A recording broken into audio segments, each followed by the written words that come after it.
by the military-industrial complex.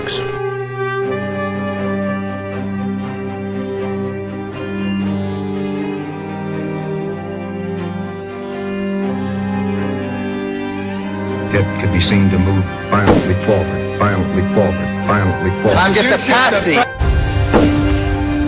Let's win there.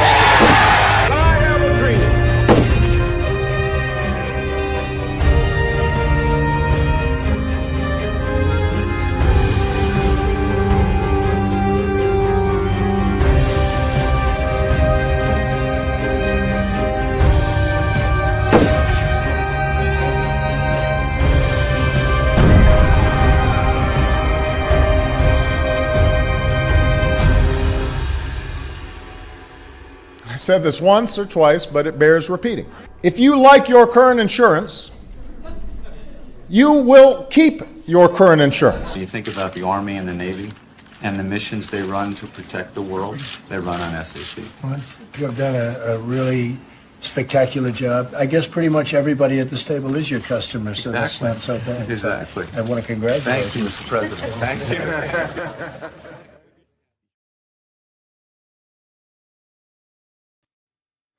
And I'm back. Let me adjust my volume here. Welcome to the Duke Report, a platform built to restore reason in an age of manipulation. Here we investigate the systems that shape belief. We study the structure of language, power, and persuasion, what I call epi-war, the war on how we know what we know. Our goal is to deliver tools, understanding that expose the mechanisms and return clarity to the individual mind. From the ashes of the Pacific Palisades fire on January 7th, almost a year tomorrow, 2025, I rebuilt this project. Actually, we rebuilt this project, Jessica and I, to create resources for thinkers, researchers, and truth seekers. At DukeReportBooks.com, you'll find nearly 1,000 books, each paired with in-depth summaries, podcasts, and explainers. On SoundCloud, there's over 200 deep dive episodes. I think it's up to almost 300 now. To expand the conversation, and on YouTube there are new short explainers that I put up there daily. Sharp, focused, and built to inform free thinkers across the world.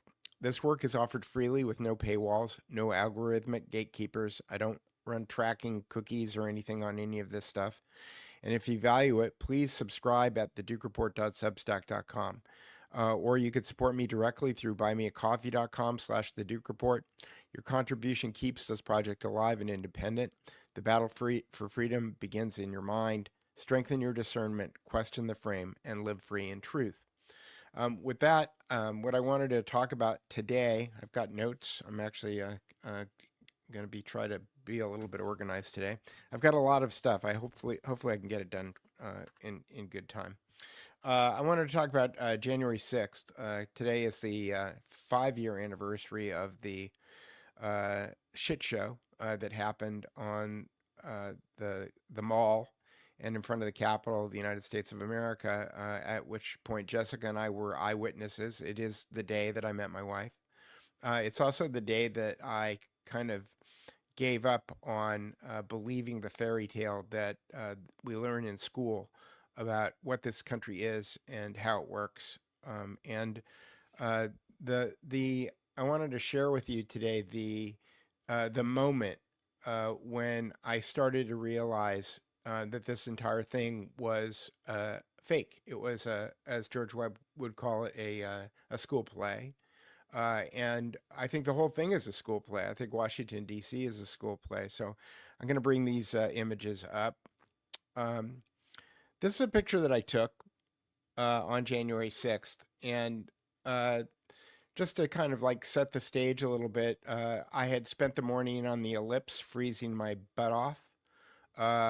Donald Trump, when he finally arrived, started blathering on. I don't know if any of you have ever had a chance to listen to his January 6th speech, but he brought nothing new to the table. There was nothing that he said that was the reason why the 250,000 people who came there, because he said it was going to be a wild time,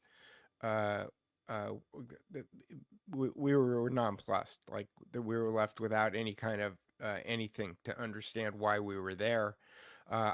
I'm a still photographer by trade, and so once I got my pictures of Donald Trump, I tried to make my way to the Capitol, but the crowd control was so bad that I almost got crushed to death twice in these kind of soccer hooligan style crushes. And I'm not alone. There was a lot of other people that had this problem. So I made my way to the Capitol. I made my way to a place where there was supposed to be a stage. I didn't see a stage there. There might have been like the back of a pickup truck or something. But I had walked the plant the day before, so I knew exactly where I wanted to go. And I showed my credential. I might have it right here. I do. All access. I stopped the steal credential. And I showed my credential. The Capitol Police let me through the barricades.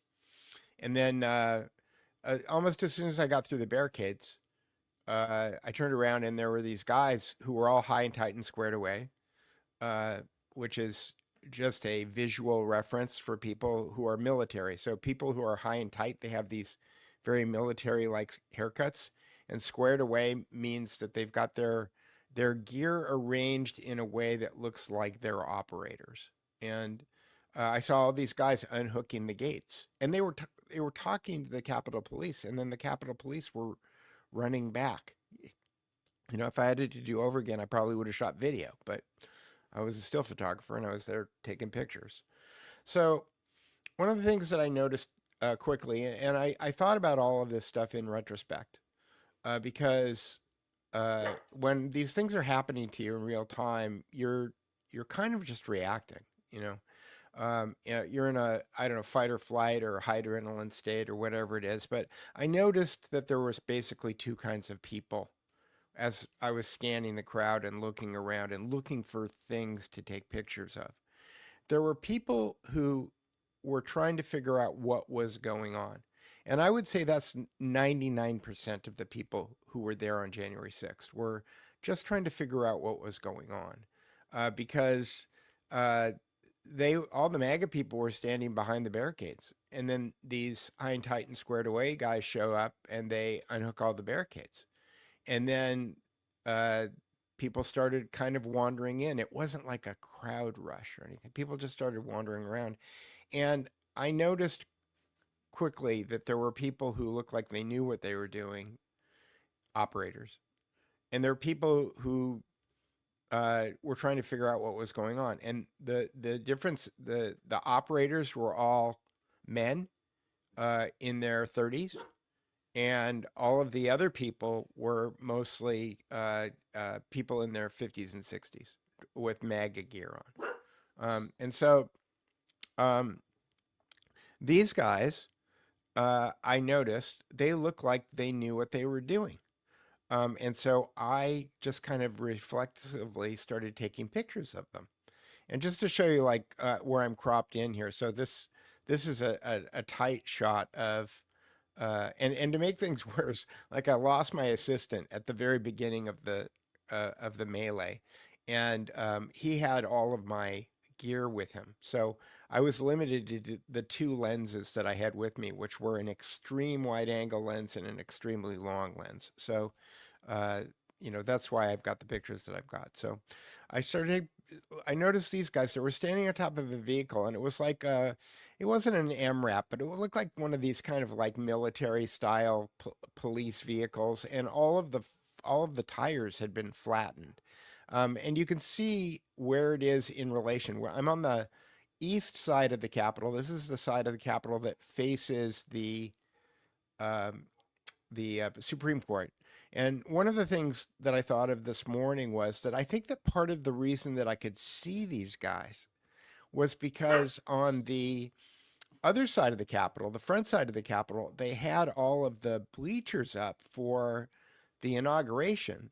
And so a lot of the pictures that you see of people breaking windows and, breaking into the Capitol and stuff, that wasn't obvious to anybody who was outside of the Capitol because that was all going on inside underneath those bleachers. But on the east side, everything was kind of, out for everybody to see. So these guys were just standing there.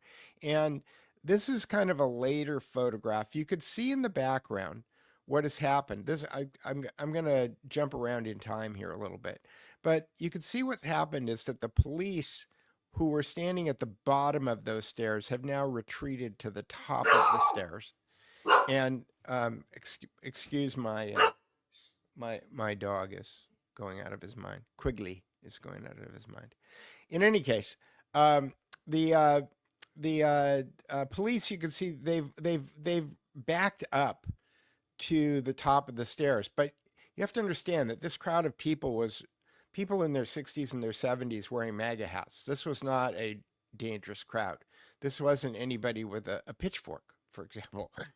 They were, and in fact, many of them were yelling to the police, well, I love the police. We love the police. It was surreal, right?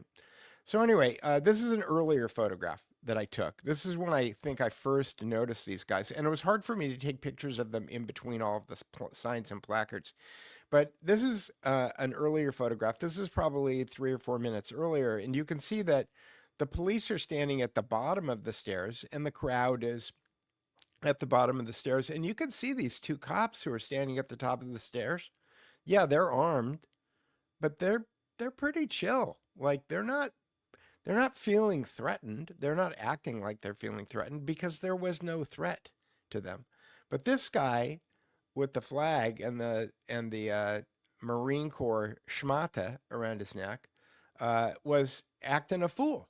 He was going out of his mind with this flag, screaming and yelling and gesticulating and saying to people, "Hey, get out of here!" And the guy next to him, he's making military hand signs. So if there's any military people watching right now, you could tell me what these hand signs mean. I mean, I probably could have looked it up, but you can see that this guy is high and tight and squared away. Okay, you look at that backpack. Like he's got his scissors all set up for cutting somebody's garment away in the case of a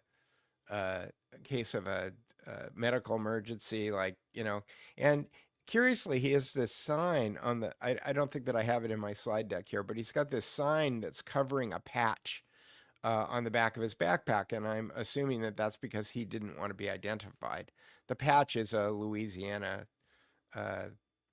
patch. But anyway, you could see that this guy is coordinating. He's signaling to people. He's signaling to the police on the top of the stairs, and he's signaling to somebody who's behind me, who he's relaying the signals, and he's coordinating the retreat of the police going up from the bottom of the stairs to the top of the stairs. So he's managing the police in order to manage the psyop, the visual presentation of what the crowd is doing. I've also been told Ali Alexander told me that the flag that this guy is holding, who's making a fist right here, is not a flag that Ali could find that you could buy for sale anywhere. So it seems to me that it was purposely created for this particular event, so that the operators that were keying off of these two controllers would know where to look. So you've got this guy making military hand signs. He's telling people to come up. And now you see that there's people who are moving to the top of the stairs behind me. And then I noticed this guy was wearing, in the broadcast business, we call it a PL, a private line, which is a walkie-talkie with an earpiece. So this guy, not only was he doing crowd control, but he had an earpiece in. And you could see at this point, he's talking to one of the other guys who are standing on top of the truck. All of these guys are standing on top of a vehicle. And what he's talking to them about is that they've been ID'd, that there is a guy, Peter Duke, who's been walking around, because now I'm at the top of the stairs. I'm on the top of the stairs in the Capitol. I'm shooting pictures of them shooting down. And they realize they've been identified. What makes this interesting to me is that, as many people know, I was a consultant to Clearview AI early in the days. And I did have access to the application at one point because I was giving them notes on how the interface worked. I'm an interface designer and creative director, and so they were asking me for my advice on that stuff. And I know for a fact that law enforcement and special forces and people like that have a special relationship with these AI face detection companies, and they actually take operators out of the database. And I can tell you that even though I didn't have the app, I still had connections to people who had access to Clearview AI after I shot these pictures, and I had them run these pictures, and we got donuts. Meaning we got nothing. We got zero, zip, nada. These guys did not come back. Which, if you, having used Clearview AI and having found almost every single person that I was ever looking for using Clearview AI, it's much less likely when you use Clearview AI that you don't get a face. So that's metadata. When you don't get a face, it tells you that there's some kind of law enforcement or official government person who's been taken out of the database. And so you have to ask yourself this question 5 years later. Okay, Trump's been in office for almost a year now, right? Okay, Kash Patel, he's been in office. Tulsi Gabbard, she's been in office. Who are these guys?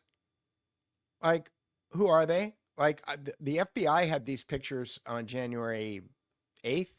Because Ali Alexander called me up and he said, the FBI wants all your pictures. And I said, okay. So I gave him all my pictures.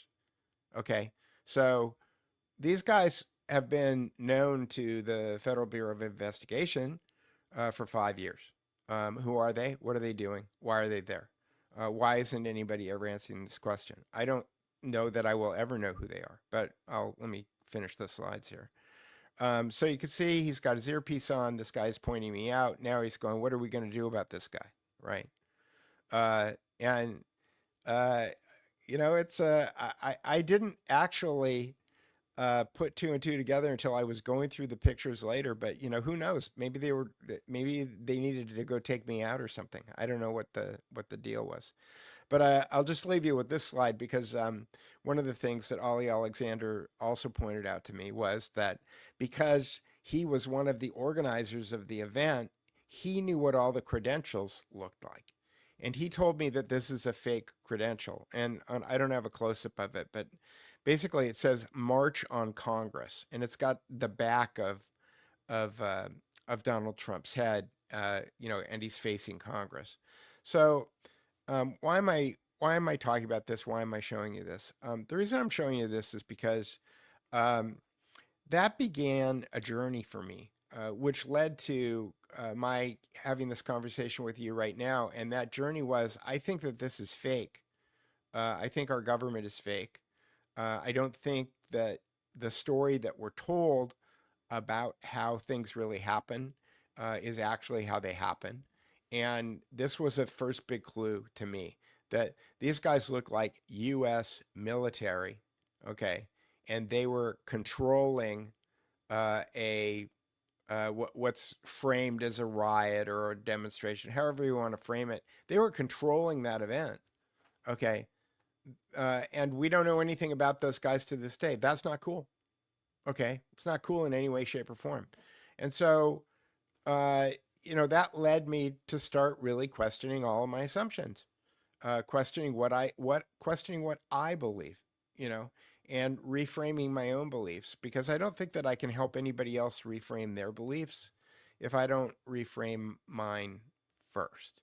So that's going to be the end of my blathering about January 6th today. But to me, that was the beginning of the end, and I was thinking about that today, and I was thinking about the beginning of the end of what. And in my ontology, the way that my brain is organized around the story of the United States of America, the Republic of the United States of America ended on December 23rd, 1913, with the creation of the Federal Reserve. At that point, the American Empire was born.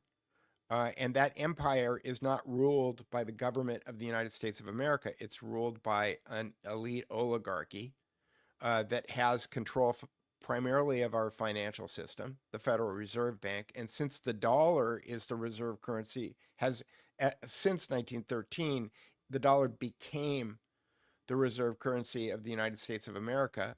I'm sorry, the dollar became the reserve currency of the world. Okay, reinforced by things like Bretton Woods, and then I'm trying to remember what the other things were. Anyway, the dollar became the reserve currency of the world, and so in many ways, the Federal Reserve Bank is the most important bank in the world, and that may have been superseded by the Bank of International Settlements. But I'm an American, and if I want America to be a sovereign country that's in control of its own destiny, then the bank that Americans, we the people, need to take control of and eliminate and replace with a national bank, then the empire began on December 23rd, 1913. So Republic of the United States goes from July 4th, 1776 to December 23rd, 1913. 1913, it's just like Rome, okay? Becomes the American Empire. The American Empire is not ruled by the Senate and the president. It's ruled by oligarchs who control the Senate and the president, and ostensibly they control the finance system, okay? Because if you control the money, you control the country. So on December 23rd, 1913, the United States became an empire, not controlled by the people. And I believe that empire began to collapse on January 6th, 2021. That was the end of the empire. Okay, so what we're looking at right now is the collapse of that empire. And the question becomes, collapse into what? And I'm going to bring up a graphic here, and then I'm going to talk about Trump's national, or I don't know if it's Trump's, it's the government's national security strategy. So, we invaded Venezuela. We're talking about some kind of incursion into Mexico. Trump has floated the idea of turning Canada into a state, and he's openly talking now about grabbing Greenland. Stephen Miller's wife, maybe Jessica can find me a tweet from Stephen Miller's wife where she tweeted out a picture of Greenland covered with an American flag. So what's interesting about this is that, and I was reminded of this image when I was watching a video by Really Graceful, who hasn't been doing a lot of videos lately, but she did a great video a couple of days ago, and she kind of flashed this up, and I thought, oh yeah, I remember that Technate. And for people who don't know, there was an organization called Technocracy Inc. The president of Technocracy Inc. in Canada, I believe, was Elon Musk's grandfather. And because the Canadian government saw him as seditious, they expelled him from the country. And part of the reason that Elon Musk grew up in South Africa is because his grandfather was kicked out of Canada. And he was the president of Technocracy Inc. in Canada. And for people who don't know, Technocracy Inc. is I'm going to play a video from Patrick Wood on his book Technocracy Rising. But Patrick Wood has written is kind of the expert on this. And for people who don't know, Patrick Wood is a guy who was a researcher and met Anthony Sutton early in the day. So he was a colleague. He was a young colleague of Anthony Sutton. And helped Anthony Sutton publish several of his last books. And then he went on to do his own research, and he uncovered this thing called Technocracy Inc. And he figured out that Technocracy was actually a program that was being implemented to basically take over the governance of the United States, of the world. Not just the United States. And so I posted this map, and there were some people who were asking questions about it on my Substack. And Courtney Turner very thoughtfully wrote a thread. I think that she probably wrote it earlier, and she posted it. But let me see if I could share this. Let's remove this and share screen, and we'll go. And this is my go-to note-taking program. This is called Obsidian. All right, so here's what Courtney has to say. Recall the 1937 Technocrat magazine screenshot linked. So that's the image. There will be no place in politics. I'm sorry. Technocracy is the science of social engineering. The scientific operation of the entire social mechanism to produce and distribute goods and services to the entire population of the continent. For the first time in human history, it will be done as a scientific, technical, and engineering problem. There will be no place for politics or politicians, finance or financiers, rackets or racketeers.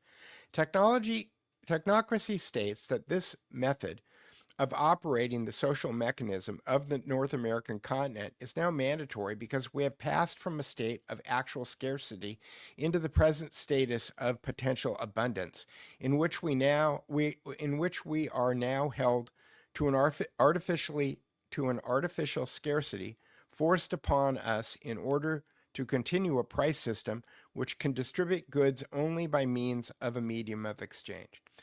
Now I'm going to interject here for a second. This is the Technocracy Inc. Playbook. And like my friend Curtis Yarvin, I find that there are holes in their logic based on the ontology. That is, based on the idea that the way that they see the world working is not entirely clear. That is, if you understand that a lot of these things like artificial scarcity are manufactured events, then they're not a bug, they're a feature. And so if you're approaching the idea that you're going to implement the system to fix a bug that was manufactured, then you're going to have then this is a psyop in and of itself. And again, if you understand the true believer handler dynamic, the people who wrote this might not have even understood that. So I'll continue. Technocracy states that price and abundance are incompatible. Now, we know that, I think it was John D. Rockefeller who said that competition is a sin. So again, these are similar concepts that are being presented in different ways. The greater the abundance, the smaller the price. In a real abundance, there can be no price at all. Only by abandoning the inferring price control and substituting a scientific method of production and distribution can an abundance be achieved. Technocracy will distribute by means of a certificate of distribution available to every citizen from birth to death. The Technate will encompass the entire American continent, from Panama to the North Pole, because the natural resources and the natural boundaries of this area make it an independent and self-sustaining geographical unit. Technocracy's blueprints have been designed for this continent and for no other. I will take exception to that also in 2026. It is an American plan for the American continent. No imported political philosophies, including democracy, are in any way applicable. Okay, so there's that. Courtney went on to say, hang on, I gotta get a drink here. Courtney went on to say, the ongoing crisis in Venezuela has escalated dramatically as of January 3rd, 2026, with the United States launching a large-scale military strike on the country, resulting in the capture of President Nicolas Maduro and his wife by U.S. Special Forces. President Trump has publicly stated that the U.S. will temporarily run Venezuela to facilitate a safe, proper, and judicious transition, while also tapping into the nation's vast oil reserves for export to other countries.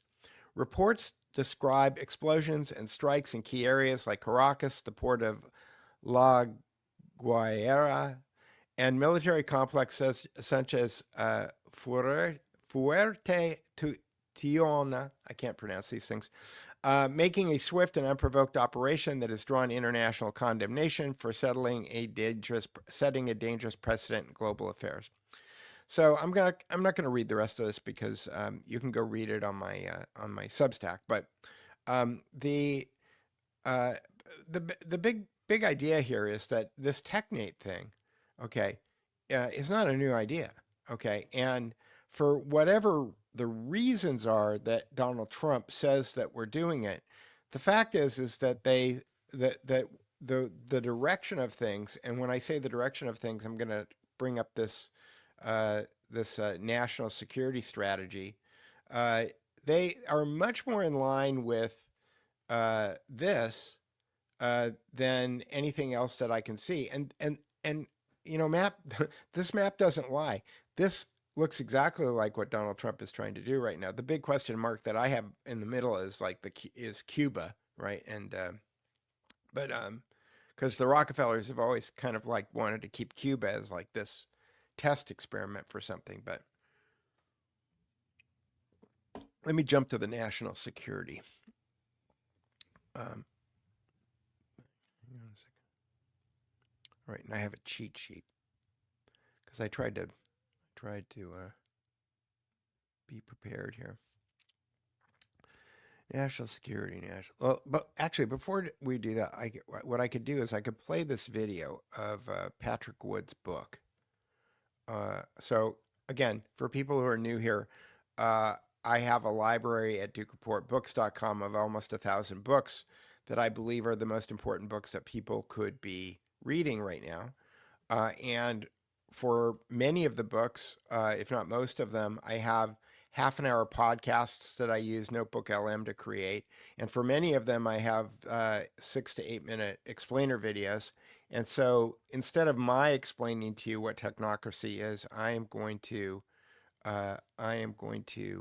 share with you one of the 6-minute explainer videos that explains the Technocracy Rising book by Patrick Wood. None of these things are substitutes for reading the books. I've read Technocracy Rising. I've read The Trojan Horse of Technocracy, and I just bought Patrick Wood and Courtney Turner's new book, which is a really updated, it brings these two books up to date, and let me share that right here and share this tab. So here's the book, The Final Betrayal, How Technocracy Destroyed America. So if you want to understand what I think is really going on with Donald Trump, I think that Patrick Wood and Courtney Turner are doing a really good job of explaining exactly what's really going on. And this book is up to date. It just got published a few weeks ago. And so I just bought it and I highly recommend it. But before we do that, let's bring up the Patrick Wood book right here. And let me play you a little 7-minute and 32-second video, and then I can get ready for the national security strategy. Let's see. So today we're going to dive into the really provocative arguments from Patrick M. Wood's book, Technocracy Rising.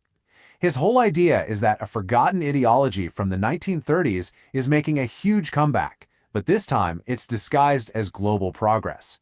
So what is this hidden force, and why does the author believe it's the real dark horse that's reshaping our world? Let's get into it.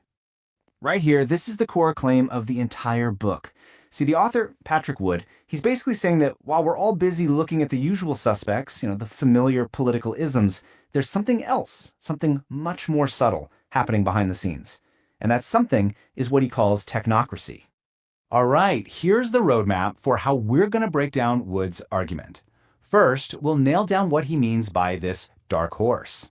Then we'll define exactly what technocracy is. After that, we'll look at the group he says is pushing it forward and how he believes it's being packaged for all of us today. Finally, we'll explore the technological endgame he sees and wrap up with his urgent warning.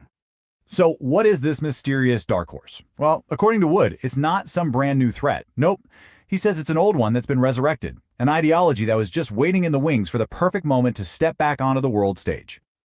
Wood's story really kicks off back in the 1930s with an actual organized movement called Technocracy. He claims that once the public really understood what it was all about, they wanted nothing to do with it. They rejected it flat out. But here's the twist in his argument. The idea didn't just die. He says it just went underground, biding its time, waiting to reemerge in a new disguise as a solution to all our modern global problems. And that brings us to a really crucial question, right? What in the world is technocracy, according to the author? To really get a grip on his argument, we've got to rewind and look at its original definition from the 1930s. Okay, so at its core, technocracy is about swapping out politicians for scientists and engineers, the experts. But the really huge game-changing shift is economic. Instead of using money, a system based on supply and demand, the entire economy gets rebuilt around energy. Every single thing, every product, every service would be valued in energy units, like kilowatt hours. Now get this, what's really wild is how detailed the original plan was. The 1934 Technocracy study course laid out this exact blueprint. Wood presents this to show it's not some vague theory. He says this is the foundation for a total top-down system, literally designed to track every single product made and every item consumed by every single person, all in real time. So if technocracy kind of fizzled out in the 1930s, how does the author say it made a comeback? Well, he points his finger at one very specific organization as the main driver, the Trilateral Commission, which was co-founded back in 1973 by the banker David Rockefeller and the academic Zbigniew Brzezinski. Wood lays out this timeline to connect the dots for us. He links the founding of the commission directly to political moves like fast-track trade authority, which basically limited how much Congress could debate trade deals. And then he highlights this quote from a member, Richard Gardner, who suggested that an end run around national sovereignty, chipping away at it piece by piece, would work a lot better than some big direct attack. And this quote right here shows their public goal. Now, Wood's interpretation of this mission isn't just a friendly call for cooperation. He argues it's the blueprint for what the Commission themselves called a new international economic order, which, in his view, is just a fancy, modern name for technocracy. Okay, so if the goal, according to the author, is this massive new resource-based world order, how on earth do you sell that to the public? This is where Wood brings in his big central metaphor, the Trojan horse. Wood's main claim here is that concepts we hear all the time, like sustainable development and UN programs like Agenda 21, are the perfect modern packaging for technocracy. He's saying that while they're presented as these amazing things we need to do to save the planet and create social equity, the real underlying function is to replace our current economic system with a centrally managed, resource-based one. And what's fascinating is that Wood points to the UN's own language to back this up. The UNEP talks about shifting from a brown economy, where growth and using resources go hand in hand, to a green economy, where they are decoupled. From Wood's perspective, that word, decoupling, is just code. It's another way of saying the economy won't be driven by price and demand anymore, but by resource allocation, which is the central pillar of technocracy. And this, right here, gets to a really critical point. What about things like private property? Wood uses this quote from Trilateral Commission member Carla Hills as what he sees as key evidence. Her statement that land shouldn't be controlled by individuals or be subject to the market is something he claims goes right to the heart of the technocratic vision of total central management. So that brings us to what the author sees as the ultimate control mechanism. He argues that to manage all of these resources and all of us, the plan needs a kind of technological nervous system for the whole planet. A global smart grid. You know, the original technocrats promised a utopia, basically. A great standard of living, less work, no waste. It sounds pretty good. But Wood wants us to look really closely at that last promise on their list, a continental system of human conditioning. He argues that to get this perfectly efficient, perfectly balanced society, you have to be able to control and condition how people behave on a massive scale. And to make this really hit home, Wood gives this example. Imagine it's a super hot summer day. A national energy authority needs to balance the grid. So, instead of asking you to turn down your AC, it just does it for you, remotely, adjusting every smart thermostat in the whole country at once. This, he argues, is the kind of direct, detailed control the smart grid makes possible. This quote, which Wood attributes to the famous designer R. Buckminster Fuller, really pulls back the curtain on the whole economic endgame. The ultimate vision he's describing is a single global system where money is obsolete, totally replaced by a universal currency of energy units, all managed through the grid. So, let's pull all of this together and look at the author's final urgent warning. He doesn't frame his book as just an analysis, he sees it as a wake-up call about a fundamental transformation of our entire society. At the end of the day, Wood's big thesis is that these aren't just separate random trends. He's arguing that the shift to a green economy, the political move away from national sovereignty, and the cultural shift toward putting ultimate faith in science are all part of one single coordinated project to completely replace the foundations of society. And he wraps it all up with this quote from the philosopher Edmund Burke. The way Wood uses it, the whole point of his book is to try and shatter what he sees as a modern delusion. The idea that global initiatives for sustainability are purely good, and to instead spark a defense of individual liberty. And that really leaves us with a huge question, doesn't it? Patrick Wood's book presents one very critical view on this. But for all of us, as we think about the future, we have to grapple with this tension. As we face these undeniable global challenges, what is the right balance between collective action and our personal freedoms, between global governance and our own national identity? That's the question we'll leave you with.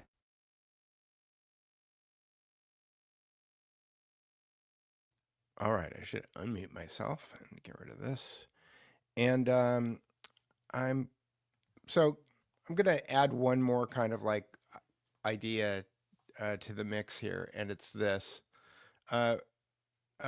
Brendan O'Connell, who I think does good work and has, I have issues with his communication style, but he's a bit hyperbolic. He had this post that he put up a day ago, where he does his usual kind of rambling screed. But I was reading what he was saying, and I genuinely agree with what I think he's framing up here, and I've paraphrased it using my own restraint. But what I said is that O'Connell states that the power elite have initiated a transition from a thalassocratic strategy to a telecratic strategy, and I'll explain what that means in a second, and are pursuing total control of the great world island as a replacement for the Anglo-American hegemon. So I've talked on the show, and I never thought about this before I read this thing that Brendan posted, but it occurred to me that they like to do experiments, and they like islands. They moved from the swamps of Venice to the islands of Great Britain, and then took North America. I'm talking about these elites, right? That started in Venice, and that it's older than Venice, but we have good data.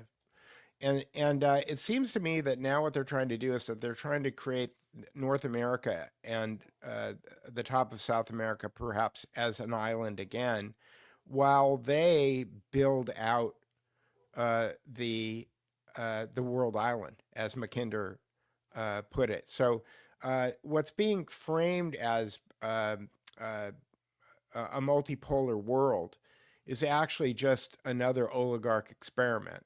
But one of the things that I've noticed that they've done is that they've completely destroyed the economies of Europe at the same time that they're building up China and India. So there's some interesting dynamics that I haven't completely figured out yet. So let me go look at my notes. National security strategy. So let's jump to the national security strategy, because it does seem like, it does seem like what they're trying to do is this. And this is literally, and I hate it when people say literally, but this is literally out of the Technocracy Inc. playbook. This is a map taken out of one of their magazines.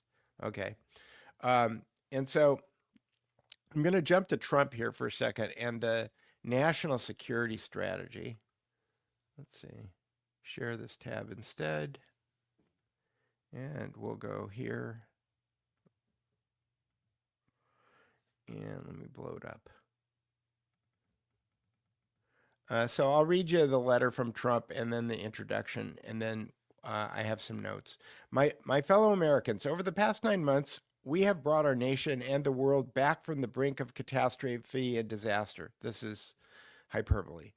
After 4 years of weakness, extremism, and deadly failures, my administration has moved with urgency and historic speed to restore American strength at home and abroad and bring peace and stability to our world. Maybe. No administration in history, that's quite hyperbolic, has achieved so dramatic a turnaround in so short a time. I would argue, I'm not a big fan of FDR, but FDR did a lot in 100 days. Not good, not great in my book, but he did do it. Starting on my first day in office, we restored the sovereign borders of the United States and deployed the U.S. military to stop the invasion of our country. Okay. We got radical gender ideology and woke lunacy out of our armed forces, yes, and began strengthening our military with $1 trillion worth of investment. I don't know that that's a good idea. Again, provide for the common defense, promote the general welfare. That's my rubric for what the government should be doing. Strengthening our 700 or 800 bases that we have around the world. That's empire shit. That's not. Are we talking about the country of America, the nation of America, or are we talking about the empire, the Anglo-American Empire? Because the Anglo-American Empire needs $1 trillion. Okay, the United States of America, the Republic of the United States of America, doesn't need $1 trillion in investment. We just don't. Okay, we rebuilt our alliances and got our allies to contribute more to our common defense, including a historic commitment from NATO countries to raise defense spending from 2% to 5%. So we've reduced the GDP of Europe in the last 10 years by, I don't know, 10% or something. I was just looking at the numbers this morning, and now we want them to increase their defense spending. Like, this is the guns and butter problem. It's not going to work out well for them, especially when we're blowing up their they were getting low priced hydrocarbons from Russia, and we blew up. When I say we, the Anglo-American establishment blew up the Nord Stream 2 pipeline. We unleashed American energy production to reclaim our independence and imposed historic tariffs to bring critical industries back home. And, you know, tomorrow's the anniversary of the 1-year anniversary of the Pacific Palisades burning down. And I'm not going to ever let anybody forget that my friends in Houston, Texas told me that Occidental Petroleum underestimated the amount of oil and gas underneath the Palisades, perhaps by a magnitude.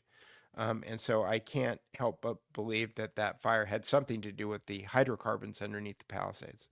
In Operation Midnight Hammer, we obliterated Iran's nuclear enrichment capacity. I don't believe that's true. And I believe that nuclear energy, Peter Duke believes that nuclear energy is good for one thing and one thing only, and that's boiling water in order to create electricity, and that the whole weapons thing is a canard. I declared the drug, oh, you can also use plutonium in order to give people fast cancer. That's also something you can do with it. I declared the drug cartels and savage foreign gangs operating in our region as foreign terrorist organizations.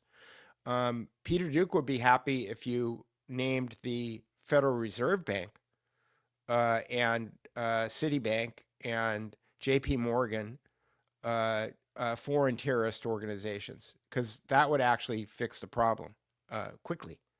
But you didn't do that. And over the course of just 8 months, we settled the 8 raging conflicts, including between Cambodia and Thailand. Would you stop sending them guns? Kosovo and Serbia. Did you stop sending them guns? The Democratic Republic of China and DRC and Rwanda. I don't know what that is. Congo. Again, did we stop sending them? Did we end all of these things by just cutting off our military aid to them? Because my guess is that's probably all we did. So, you know, these are wars that the empire was financing, that the empire continues to finance. Okay, and the war in Gaza, I'm not convinced that the war in Gaza stopped. I'm not convinced that people aren't still getting killed every day there. Okay, I'm not convinced of that at all. And by the way, we just grabbed all that real estate from a bunch of innocent people. America's strong and respected again. That's arguable, and because of that, we are making peace all over the world. I don't think invading other countries with helicopters. I think the families of the 90 Venezuelan military who were killed in that operation a couple of days ago, I don't know if they'd agree with that. They weren't doing anything except defending their president. In everything we do, universal quantifier, we're putting America first. Okay, my question is, which America? Because I don't think it's the America for I don't believe it's the American Republic. I believe it's the American Empire, which is AKA the Anglo-American Empire, which is run by which is owned by a bunch of European oligarchs. What follows is a national security strategy to describe and build upon the extraordinary strides we have made. This document is a roadmap to ensure that America remains the greatest and most successful nation in human history and the home of freedom on earth. Yeah, I just feel so much freer today than I did when I had a house in the Palisades. In the years ahead, we will continue to develop every dimension of our national strength and will make America safer, richer, freer, greater, and more powerful than ever before. I don't believe any of that. You know, it's just bafflegab nonsense. So anyway, the first part, I'm just going to read the first part and then I'm going to read my notes. What is an American strategy? Okay. To ensure that America remains the world's strongest, richest, most powerful, and most successful country for decades to come, when did that ever become the priority? When did that ever become the priority? Is that your priority? For people listening, I mean, you can leave a comment below. Is that your priority? It's missing any freedom. Say what? There's no freedom mentioned. There's no freedom. Yeah, exactly. I need to get Jessica a mic. For decades to come, our country needs a coherent, focused strategy for how we interact with the world. Yeah, well, our country has a coherent, focused strategy. It is the puppet of an oligarch empire that we serve. And I think that there are many people who understand that. And to get that right, all Americans, now most Americans don't know that. And to get that right, all Americans need to know what exactly it is that we are trying to do and why. Yeah, that would be great. Yeah. A strategy is a concrete, realistic plan that explains the essential connection between ends and means. Right. Okay. Whose ends? It begins because I don't think remaining the world's strongest, richest, and most powerful and most successful country for decades to come. I was a creative director for years. Those aren't my success criteria. I'm not sure that they're the success criteria of anybody watching. It begins from an accurate assessment of what is desired and what tools are available or can realistically be created to achieve the desired outcomes. The strategy must evaluate, sort, and prioritize.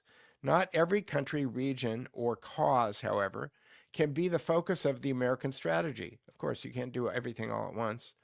The purpose of foreign policy is the protection of the core national interests, and that becomes the key there, right? The protection of the core national interests. Well, in the Constitution, it says to provide for the common defense and promote the general welfare. Okay? That's what the Constitution says. That is the sole focus of this strategy, which my contention is not constitutional. American strategies since the end of the Cold War have fallen short. They have been a laundry list of wishes, desires, and end states, have not clearly defined what we want, but instead stated vague platitudes and have often misjudged what we should want. Well, I agree with this, okay?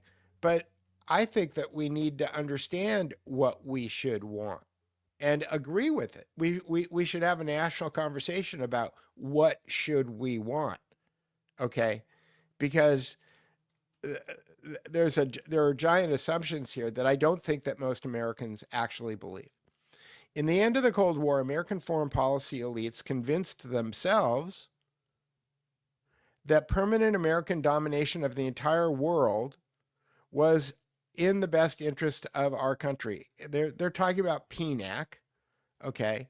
And I don't believe that it's American foreign policy. I believe it's Anglo-American imperial policy, okay? So this is the sleight of hand game here, okay?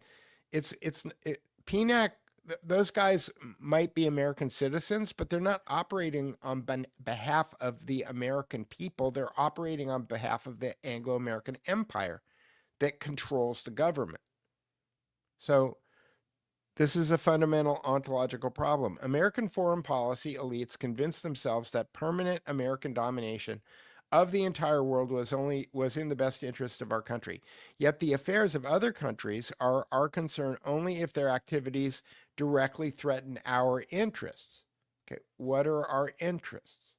Okay, our elites badly miscalculated. Okay, so the one thing I like about this is that he's using this word elites. Our elites badly miscalculated America's willingness to shoulder forever global burdens to which the American people saw no connection to the national interest. Yes, and I believe that your use of the word America here suffers from the same disconnect. They overestimated America's ability to fund simultaneously a massive welfare, regulatory, administrative state, along with a massive military, diplomatic, intelligence, and foreign aid complex. No, they didn't. No, they didn't. This is the guns and butter argument. They did it on purpose. Okay, they didn't overestimate America's ability to fund. They knew that we couldn't do it, and they did it anyway. Okay, so and they did it because they knew it would have the exact economic impact on us that it has had. They knew that it would create homelessness. They knew they brought the drugs in and they created all of the drug abuse. Okay, these are all a direct result of a plan. So I have a fundamental disconnect with the entire frame of this.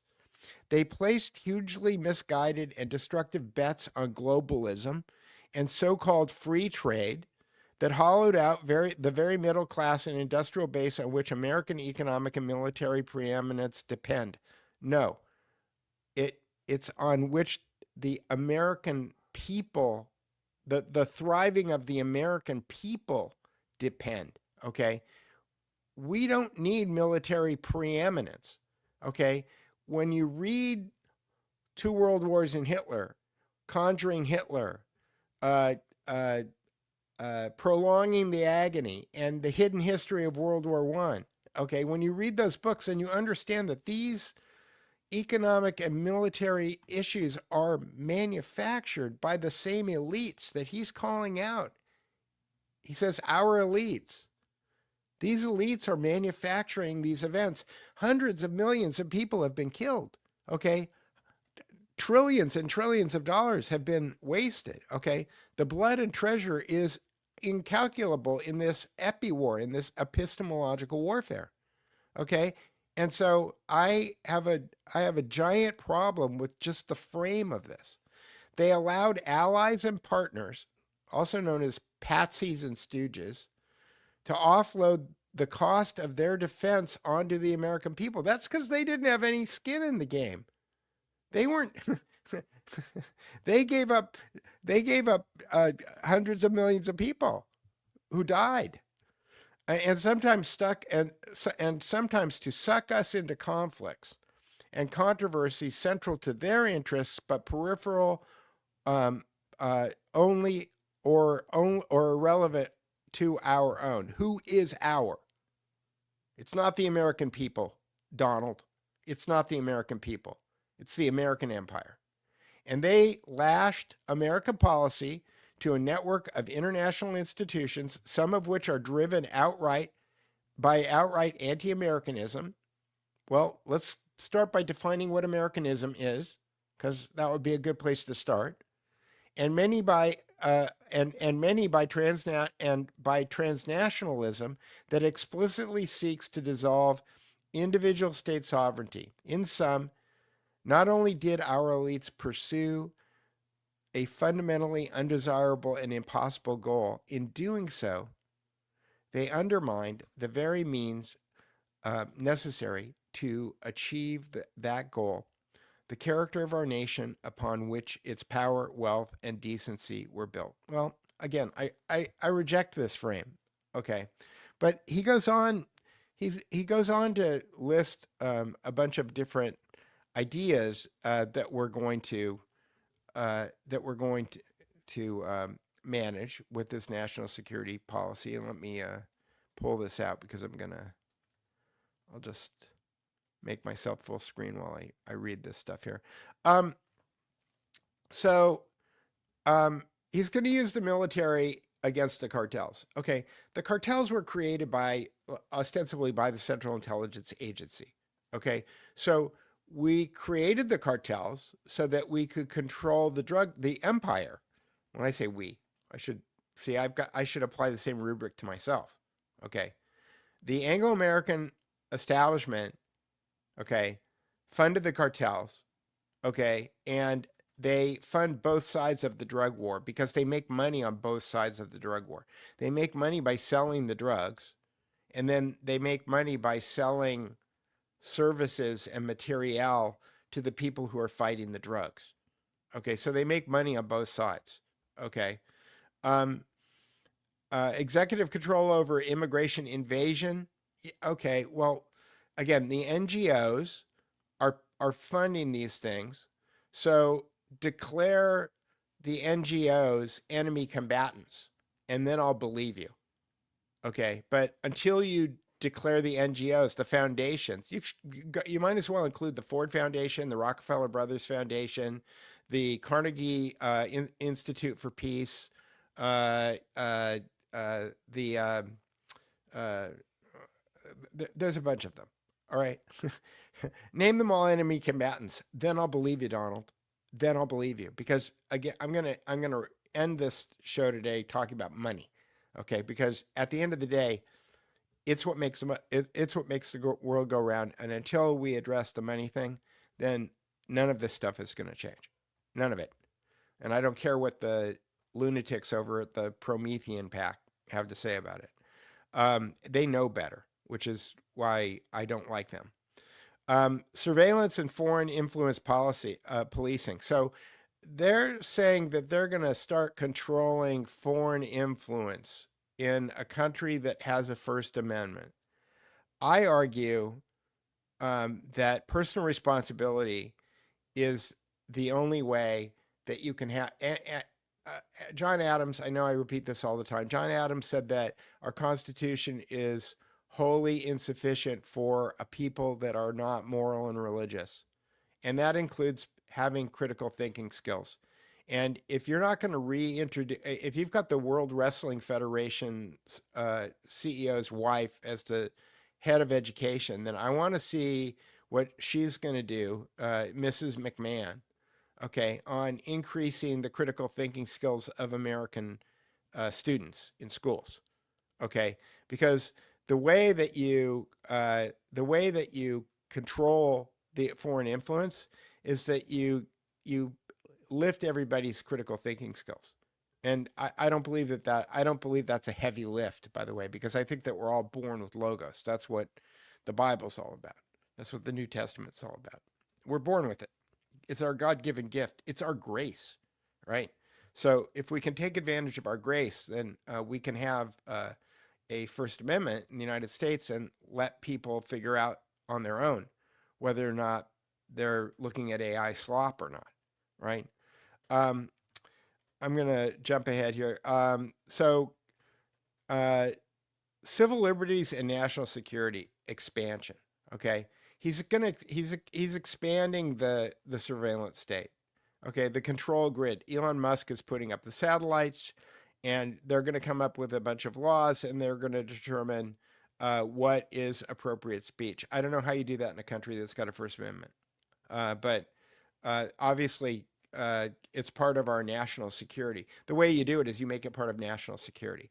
Well, I don't believe in national security, and in fact, if I were the Doge of the United States of America, the first thing that I would do after I named the banks and the foundations enemy combatants is that I would declassify everything. Everything would get declassified because there's no such thing as national security secrets in a democratic republic. That's a Venetian republic. Okay, we don't live in a democratic republic. We live in a Venetian republic. So get Venice out of Washington D.C. And I'd also probably want to get rid of the giant penis in the middle of the mall, as long as as long as I'm putting the Doge hat on here. Let's see.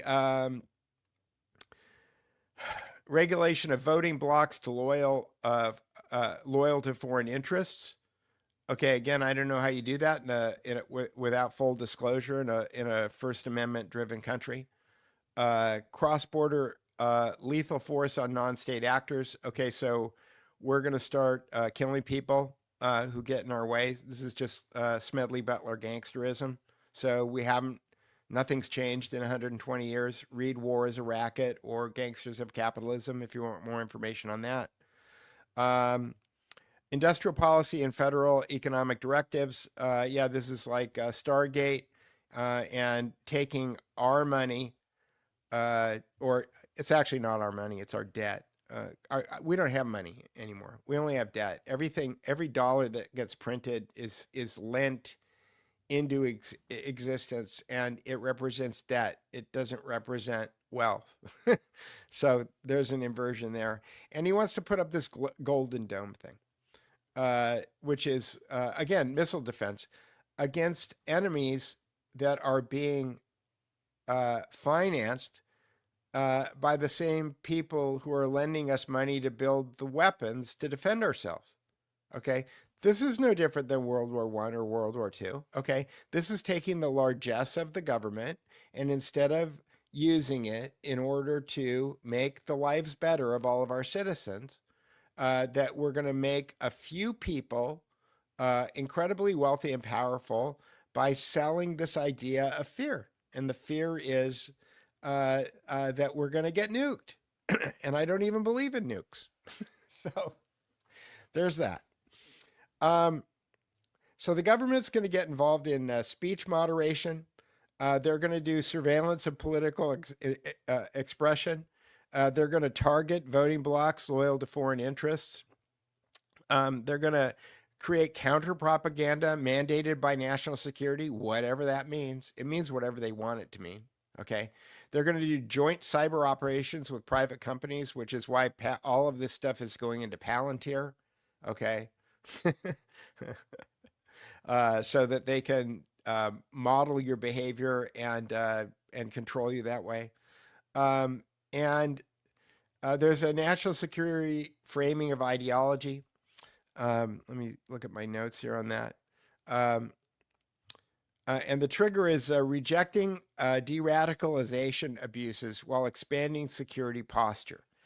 The ambiguous definitions of radicalism feeding investigative tools, surveillance triggered by political belief, and prior restraint concerns if preemptive action is taken against ideas. And to wrap it up, there's an international free speech advocacy with domestic implications, meaning we're going to tell it, and we're doing this now, we're telling other countries that they have to have free speech, but at the same time, we're controlling free speech in our country. And, you know, this is fraught with peril. I don't think that this national security strategy is a good thing in any way, shape, or form. And again, I think it's just supporting this, which is happening. And what's the end game? The end game is, I think I have it here. Just have to go find the tab. I think it's Wikipedia. Here we go. Share this tab instead. Here's the end game. You remember this? This is George Orwell's 1984 map. Okay. You remember that Oceania is always at war with Eurasia or East Asia, and East Asia is always at war with, I can't remember what the other third one was. In any case, yeah, the multipolar order means that they need to, it's just they're reshuffling the pieces on the board. The Anglo-American establishment could not allow Russia and Germany to get together because that would create a competing tellurocracy until they had complete control over China and Russia. Okay, so after the Soviet Union fell, okay, and after Kissinger went to China, then they completed their takeover of Russia and China. Once they completed their takeover of Russia and China, then they can create the world island as a tellurocracy. And Orwell called the Anglo-American establishment, he called them Oceania. That's a hat tip to the thalassocracy. So you're going to have the thalassocracy versus the tellurocracy. And this is a good competition that should keep people borrowing money and fighting each other for another 100, 200 years, right? That's what this is about, okay? More weapons, more taxes, more fear. Keep the wealthy wealthy and in control. And that's why I think that they've probably moved, or it seems to me, I could be wrong, it seems like they've moved New York to Singapore. They've moved Wall Street to Singapore, and they've moved London to Qatar for now. And that is that they're going to run their operations out of there. We'll see if that winds up being true. I am going to go to some questions, and then I'll look at the clock and see if I'm going to play these videos that I had queued up here. All right, so hunter-gatherer. I miss talking to you. I should do another Zoom call like on Saturday, and then we can talk. You should go smash up the Capitol in celebration each year. Well, it's funny because I was talking to somebody about this the other day, not about actually smashing up the Capitol, but somebody who's a builder. I can't remember who I was talking to. Anyway, the funny thing is about Washington, D.C. is that it really is a show set. That is, if you go to, I've been to Rome, I haven't been to Rome. I've been to Athens. Okay, I've been to the Parthenon, what was left of it after the Turks blew it up. And I've been to Greece. And the thing is about the monuments that they built in Greece and Rome is that they built them to last 1,000 years, which is why they lasted 1,000 years. Washington, D.C., a lot of the monuments in Washington, D.C., a lot of the buildings, a lot of the pediments on a lot of the buildings, they're cast concrete. They're not stone carvings, right? They're not, the pillars aren't marble. Okay, some of them are, but most of them are not. Most of them are just cast concrete because they were done, WPA or whatever they built those things. So in a weird way, they kind of look like Washington. They look like Hollywood show sets, and they're not really built to last. Oh, I was talking to my neighbor about this. He's in construction. They're not really built to last. I don't know how much. I don't know what the Capitol is constantly being like redone, right? And the reason that it's constantly being redone is because the building materials that they built it out of, they're not great. It's not great. It's certainly not Rome, right?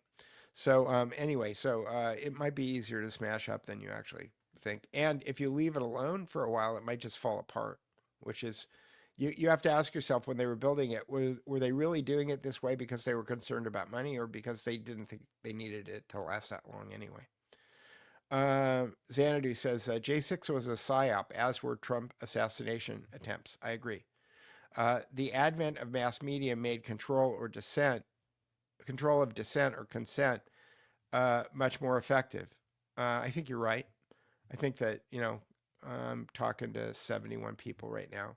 And if I, wanted to light my hair on fire and do something crazy, I could get, look, I know how to get 1,000 or 10,000 people to watch me. Okay. And I just tell people what they want to hear. But I think that the people that I appeal to, that's not what they want. So I'm happy that you are here. The advent of mass media made control of dissent/consent much more effective. It's reaching its culmination with AI and CGI. Maybe.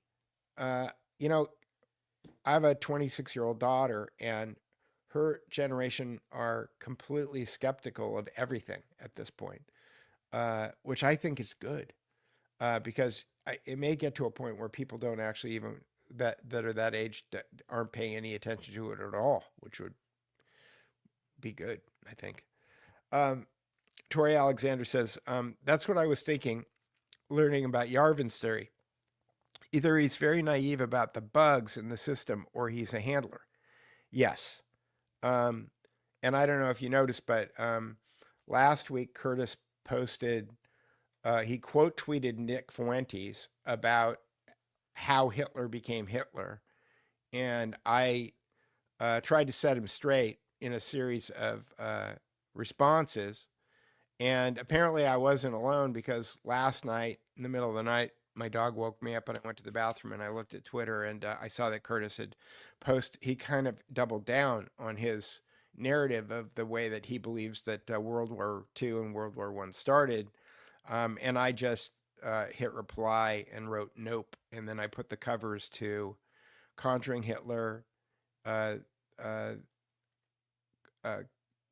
Conjuring Hitler, Prolonging the Agony, Hidden History of World War I, and Two World Wars in Hitler.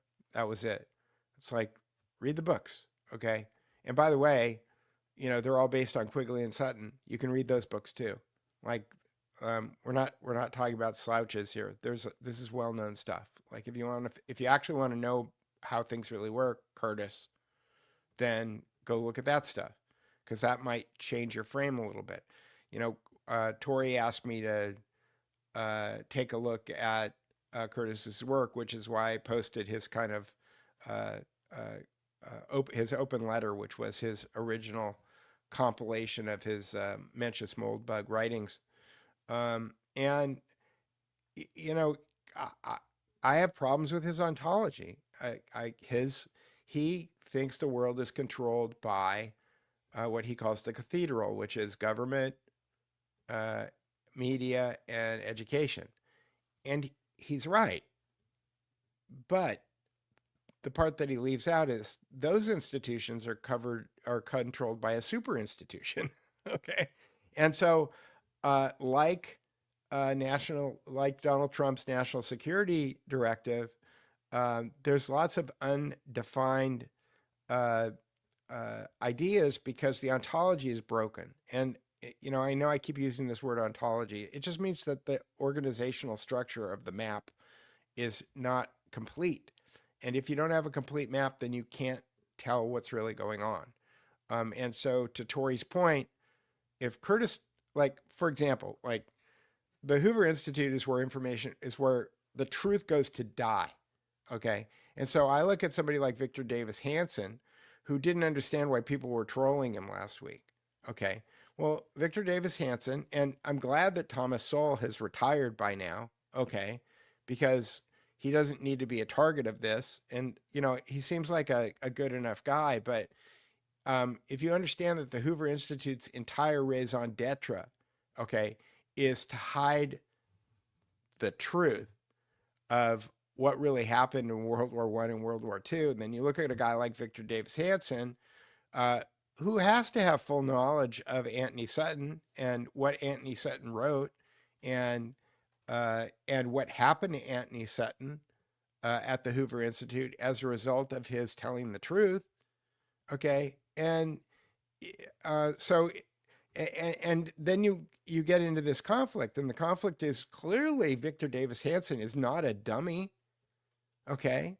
Curtis Yarvin is not a dummy. Okay. Thomas Sowell is not a dummy. Okay. None of these guys are dummies. Okay. So why do they leave the most important part of the story out of the story? Like, because there's the title of my show last week, which I didn't really get into. After the show was over, I thought I didn't even talk about what the show was about, which was there's a spectrum, okay, between ignorance and evil, okay, and when you're talking about, when you understand what the facts are about how World War I and World War II started, okay, and then you look at people like Yarvin and Hanson, and you go, they're not stupid, okay, then where are they on that spectrum? Okay, I want to give them the benefit of the doubt and think, oh, they're ignorant. I want to say, okay, yeah, Curtis Yarvin, you're ignorant. Okay, but that's a hard case to make. Like Curtis is he's not an ignorant guy. Like in any way, he's a 99 percentile smart guy. Victor Davis Hanson is a 99 percentile smart guy. So how is it that they don't know this stuff? How is it that they don't know what I know? Okay. How is it that they don't know what the people who are watching this show know? Okay. I don't know the answer to the question, but you're right about the bugs. Is he a handler, or is he an asset, or is he a high-level asset? Okay. Because he may believe his whole frame, he's a State Department kid. He'll tell you he's a State Department kid. His frame of reality on World War II may be everything that his dad told him about World War II. And then it's backed up by books written by Victor Davis Hanson and, Arnold Toynbee and Winston Churchill. Okay. And Toynbee and Churchill are just liars. They're just straight up liars. Okay. And all of the historians that came out of Oxford and the Rhodes Scholarship Program, who became the heads of history departments at U.S. universities, they're liars. Okay, straight up, they're just liars. They lied. They left a bunch of stuff out, error by omission, and so it is possible. I have people very, very close to me who do not believe any of the things that I believe, who should know better. And they don't. And I think a lot of it is their ego and the fact that they are part of the system. They're part of the cathedral. So, and as you said, Tori, yesterday in a comment, you were, and you and I talked about when you were on the show, you were an intrinsic part of the cathedral, and it's a difficult thing when you look back at this thing that you were in and go, wow, I didn't see it when I was in it, right? Opinions on Venezuela and Cuba. Well, I started off the whole show talking about it. I think that they want to create a technocracy. I don't know what they're going to do with Cuba. But it looks like they want everything from Venezuela to Greenland. And, if you look at the Mackinder map, this projection isn't particularly great at showing you what our relationship with Russia is, because everything's kind of spread out on the top here. But, Greenland basically is a buffer between the United States and Russia. And if you wanted to create your golden dome, you'd put a lot of it into Greenland, because Greenland is very close to Russia. And if I pull up, actually, I could probably pull up the Mackinder map. I think I actually have it here. Yeah, Mackinder map. Take this one out. Let me see if I can. Yeah, I don't have the arrows. But you could see, I have a version of this where I've got arrows going from Greenland to Russia, but you could see that Greenland and Russia are right next to each other on this map, with the North Pole, being in between the two of them. And so in a missile strike kind of scenario, this is the kind of map you'd be looking at to defend the United States from Russia. And so you'd want to build your golden dome on Greenland. Again, this is projecting 100 more years of war into the future, and I don't believe that there's any requirement for that. I don't believe that we need to have another 100 years of war. And I'll get into how I think we can deal with that. All right, let me take this away. Is it possible to have these videos in French? Yes. Katsu5470, tell me which ones you want. Send an email to, or you can put it in the chat here, and Jessica will grab it. Which videos do you want in French? And in fact, if anybody wants to help me, wants to volunteer, I mean, I can show you how to do this. I had a long meeting with Guido Preparata. I had a long meeting with Mies from the Predators versus the People, okay, where I took them through this whole process and showed them how I make these videos, okay? I'm happy to provide my expertise to anybody who wants to make these videos, because the great thing about Notebook LM is that you can make these videos in like 100 different languages. And one of the projects that I was working on this weekend is that I'm working on the We Need More Rope t-shirts in more languages. I realized I had one in Portuguese, but I didn't have one in Spanish, which is dumb. I didn't have one in Hindi. I didn't have one in Arabic. I didn't have one in Hebrew. I didn't have one in Yiddish. I didn't have one in, Czech. So I'm going to do them. By the time I get done with the We Need More Rope t-shirts, I should have them in about like 30 different languages. But the videos, anybody who wants to help, let me know. Okay. I'm at your service. Okay. I will give you access to my resources. Okay. I will show you how to make these things. This stuff doesn't have to come from me. I mean, you can make the videos and send them to me, and then I'll put them up on the Duke Report channel so they're all in one place. But I don't have to be the only one making these. The technology's out there. Anybody can do this. I'm trying to empower as many people to be doing this as possible, because if there were 100 people making videos like I'm making right now, then it would be a lot harder for them to control, right? When you become a central focus, then you become really easy to control. If there's 100 different people and we're loosely just sharing information, but we're not really coordinated, it's very difficult for them to control that. So I can do them in French, I can do them in German, I can do them in Japanese, in Chinese, in Hindi, in Sanskrit. I don't know if Sanskrit, no. I can do them in Afrikaans. I can do them in Norwegian, in Swedish, in Icelandic. I can do them in French Canadian and French. I'm sorry, Canadian French and French. Like, there's a lot of different. The world is your oyster, literally, on Notebook LM. So And the process for making one in English is exactly the same as the process for making them in French. So contact me. Let me know which ones you want. And if you want to help, I'll be glad to train you. Here we go. Courtney Turner, Rubio is proposing to defund the NGOs and instead fund nations. I don't trust Ellison's technocrat Rubio, but I agree with the defund NGO part. I agree with defunding the NGOs, but the NGOs, a lot of their funding comes from foundations. Okay, and it's a great step. Like I look at all this stuff and I think, okay, if this keeps going in this direction, it's going to be good. Okay, but to me, and I'm going to get to the money part at the end here, to me, if you're not dealing with the Federal Reserve, it's all just window dressing. And I'm sorry, I don't know how you get around the Federal Reserve thing.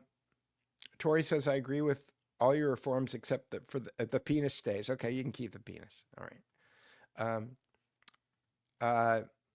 What if, as long as people know it's a penis, okay? What if there's a penis in St. Peter's Square too, in front of the Vatican?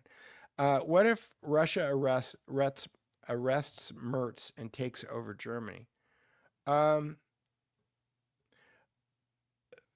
The best thing that could happen for Europe, okay, again, I'm not an elite, okay, the best thing that could happen for Europe is that everybody could get along. And Russia's got incredible resources. And Western Europe has incredible skills and talent. And if you put those two things together, Halford Mackinder said in 1904, you have an unbeatable combination.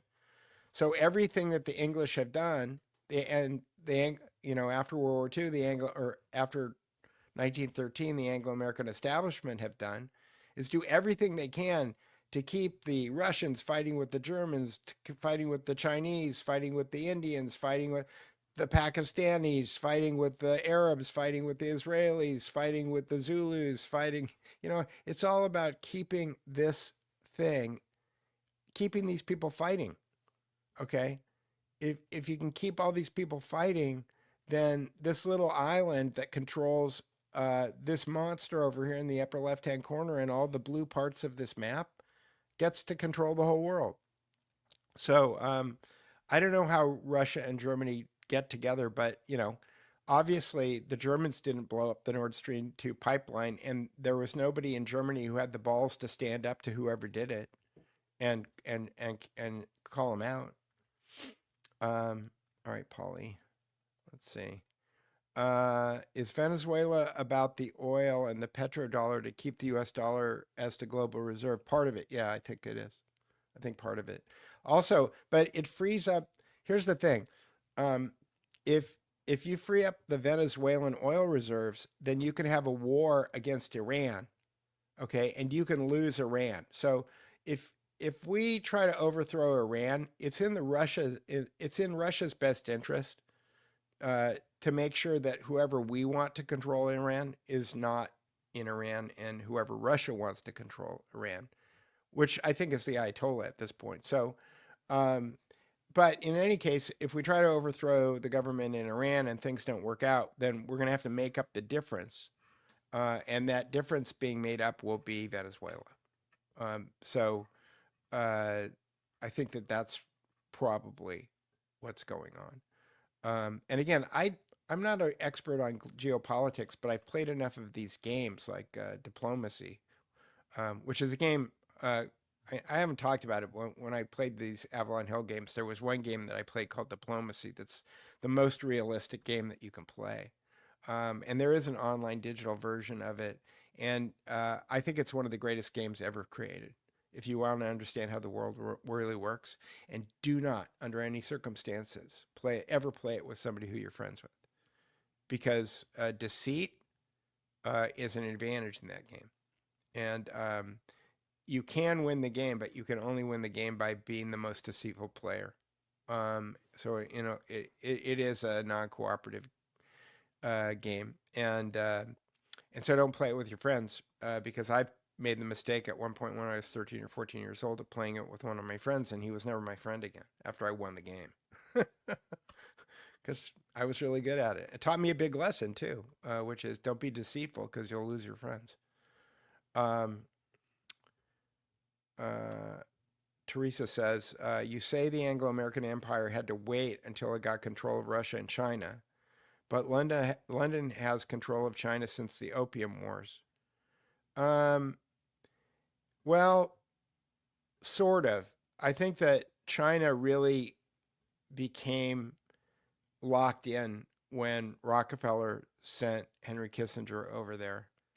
And then it wasn't Mao, it was, Chou Enlai. I think it was Chou Enlai that kind of brought in this communism light version of China that we've got now. And China needed to be integrated into a global banking system in order to be controlled, like Russia. And the tell about whether or not Russia and China, Putin's a good guy or Putin's a bad guy, or Xi's a good guy or Xi's a bad guy, are those countries part of the international finance system? And the answer is yes, with an asterisk next to Russia, because since they invaded Ukraine, they've been in the naughty corner. But I'm sure that as soon as whatever Trump finishes doing right now, that they'll be back in the world financial system, I think, unless they really want to make a hot World War III. But they're not ready for it yet because Trump's got to build his golden dome and put it in Greenland.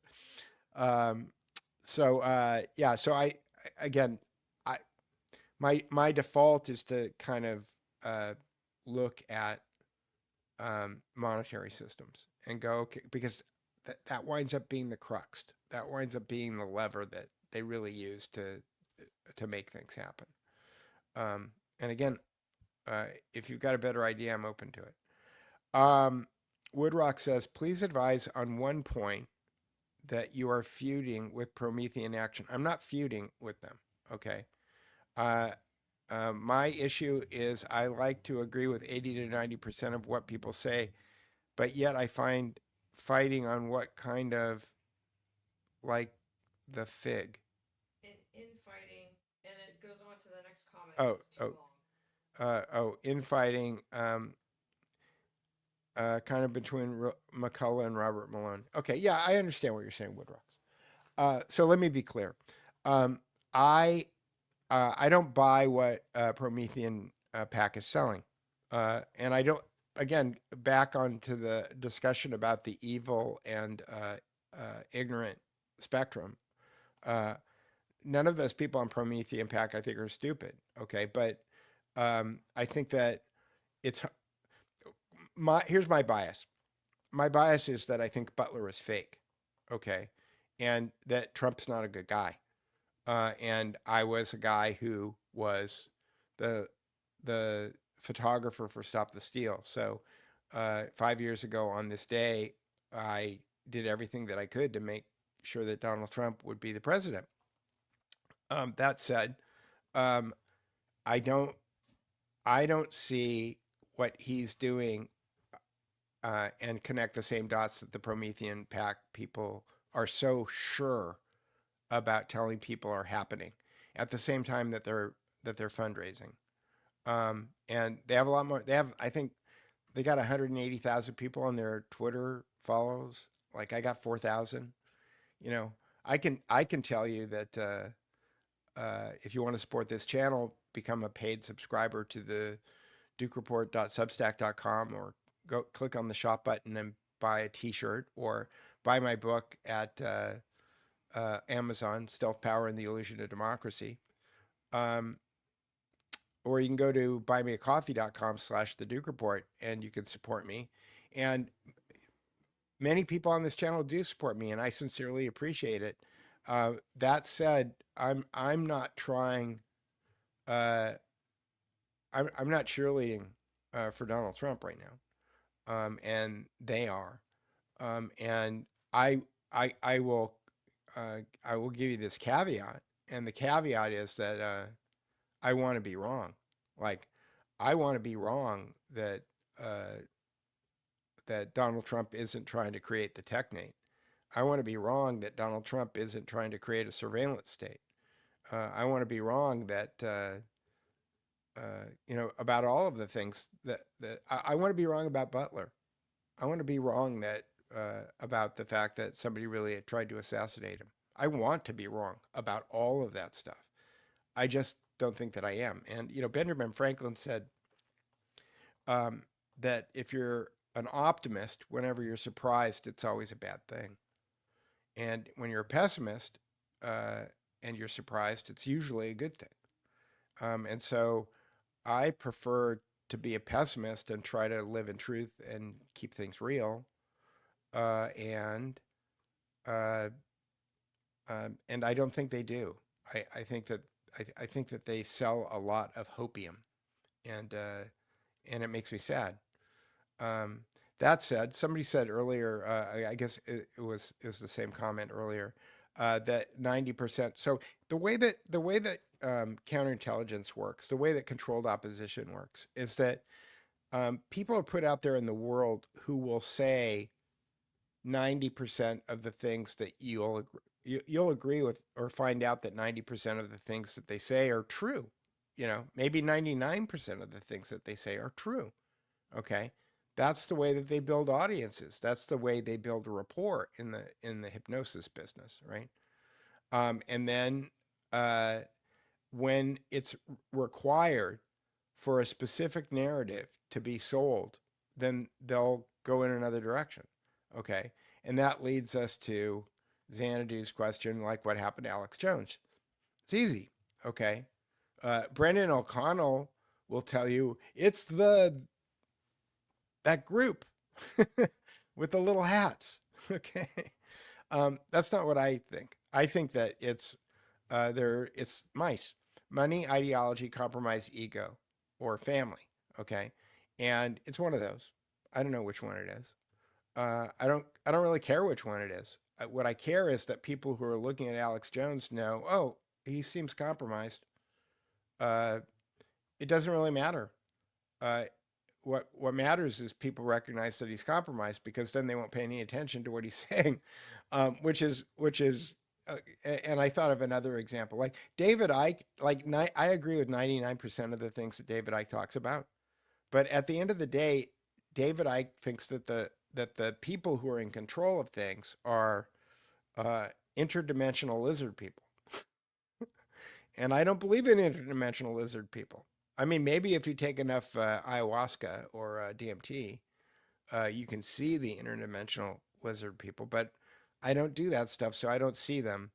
But everything else that he talks about, I agree with, So the idea is that you've got to take what works and what you can verify and what's true, and then you have to leave the rest, okay? And there's a lot of good information in bad books, which is why there are some of them on the Duke Report. But you have to use your discernment. Again, the Christian formula for this is logos, which is using language, what I'm doing now, with discernment, okay, while being meek, which means controlling your responses to things before you've fully processed. I was talking to a theologian friend of mine the other day, and I was telling him that I thought that, the cross, the epistemological, linguistic meaning of the cross is when you put logos and discernment. You put logos on the cross of discernment. So you put logos on the cross of discernment, and you be meek about it, and you try to approach it with love, okay? This is why I want to be wrong about the Prometheans. I want to be wrong about Alex. I want to be wrong about Trump, because I love them, and I want to be wrong about Curtis and Victor Davis Hanson, because I love them. I think that they've done a lot of good work, and the work that they've done that's not so good, I hope that they will mend the error of their ways, because they still have time to do it. So mice, money, ideology, compromise, ego, family. One of those. It's really easy. And you don't need to know which one. Let's see. David Cooper says, did Michelangelo design St. Peter's? I don't know. I'm out of my, that's a question that's out of my bailiwick, as they would say. Don't you think that China, Russia, and the United States are the same game players? I think they're all being controlled by the same oligarchs. I guess that's what you're saying. I'm sorry if I don't really understand. In any case, let me move to the end here. And I'm still going to be here for a few minutes. And that is, I wanted to talk about. I showed you Technocracy, and there were a couple of other videos that I wanted to show. There's two other videos that I wanted to show. One is a video recap of a video. Now, I don't normally do video recaps of videos, but one of the things that I've noticed is that not everybody's a filmmaker, and not everybody can make a great movie. And there's a video out there that's called The Money Masters, which was made about 15 or 20 years ago, and it's good. 1996, so 30 years ago, right? And it's very good. It's very good. But the guy who did it was using like a 3/4 inch Sony video machine, and the technology wasn't very good back then. And making an explainer video of it turns out to be a way to get people to understand the concept in 7 minutes and 28 seconds. So I'm going to play this video, and this will kind of, be the foundation of, what people might misunderstand me as being black-pilled. Who was commenting? Oh, Dan Bongino had this ridiculous screed when he got back on Twitter today about people who are black-pilling. I'm not black-pilled, okay? I'm not black-pilled because I have Jesus Christ, okay? Like, I'm okay. Like, I'm doing the best that I know how to do, and guess what? That's all that any of us can do. All right, so I'm not black-pilled. If you're mourning the United States of America that was sold to you in high school as the government that we have, that people who you know and love went and died for, you could mourn that, okay, and that can make you sad, but that doesn't make me black-pilled, because actually knowing the truth will set you free. And I think that that's engraved in marble in the lobby of the Central Intelligence Agency. So with that, I'm going to show you the Money Masters recap of the 1996 film. And that you can find on the Duke Report right here. So I'm going to blow that up and start it. Welcome to The Explainer. Today, we are digging into a 1996 documentary that lays out a pretty wild secret history of money. It's a story of power, debt, and a conflict that it claims is still playing out all around us. The documentary we're looking at today kicks off by asking some really big questions. Questions you've probably asked yourself. Why does it feel like no matter how hard you work, you're just treading water? Why does everything keep getting more expensive while your paycheck feels like it's shrinking? The film's answer is, well, it's not simple. It argues that to really get it, you can't just look at today's economy. You have to rewind way back. Because this isn't a new problem. It's the result of a hidden war that's been fought for centuries. And it all boils down to this one question. Who should have the power to create money? Should it be a public utility created by the government for everyone's benefit? Or should it be a product created by private banks for their own profit? According to this film, the answer to that question is the key to everything. All right, let's get into it. So where does this 2,000-year-old battle begin? The film takes us all the way back to ancient Rome, and believe it or not, to Julius Caesar himself. So here's the story the film tells. In 48 BC, Caesar did something radical. He took the power to create money away from a group of private lenders, the money changers, and gave it back to the Roman state. Suddenly, there was enough money to build roads, bridges, and all sorts of public projects. The people loved him for it. But the film argues this move made him some very powerful enemies, and it suggests this was a major, unspoken reason for his assassination. What happened next? The money supply in Rome was cut by 90%, and the economy completely fell apart. Okay, now we're going to fast forward about 1600 years to medieval England. This is where, according to the documentary, the private control of money got a massive upgrade. It all started with the goldsmiths. Now at first, people just paid them to store their gold for safekeeping. But then the goldsmiths had a brilliant idea. They realized that people almost never came to get all their gold at once. So what if they issued more paper receipts for gold than the actual gold they had in their vaults? They could loan out these extra receipts and charge interest. They were, in effect, creating money out of nothing. And here you can see just how simple and powerful this system was. It's a pretty slick four-step process. This is what the documentary claims is the blueprint for all modern banking. And just like that, the humble goldsmith wasn't just a security guard for gold anymore. He was a money creator. Now, this is the moment things get really serious. In 1694, this clever trick became official government policy.